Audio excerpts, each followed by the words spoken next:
ரஜினி சாரை பத்தி சொல்லும் போது இவர் சொன்னார் கே பாலச்சந்தர், அவரை நான் தான் ஸ்டார் ஆக்கினேன், ஆனா அவரே சூப்பர் ஸ்டார் ஆயிட்டார்.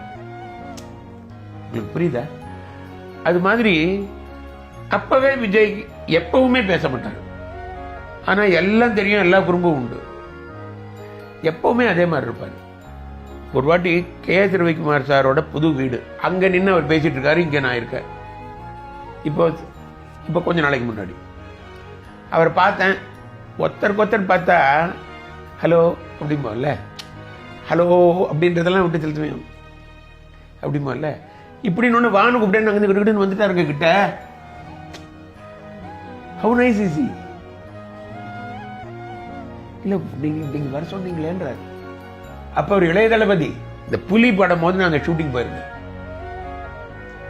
போன போது அப்பதான் இவர் என்கிட்ட வந்து, அப்படியே இருக்கீங்க, இப்போ பார்த்த மாதிரி கொஞ்சம் கூட மாற்றம் அப்படின்னு அந்த வாய்க்குள்ள வச்சு அப்படியே பேசிட்டு இருக்காரு. That is the greatest of people. ஜெயிக்கிறதுக்கு உள்ள அடிப்படை இது. அந்த ஜெயிச்சவங்க எல்லாருக்கும் அது யாருக்குள்ள இருக்கோ அந்த பவர் இருக்கிறவங்க தான் வர முடியும்.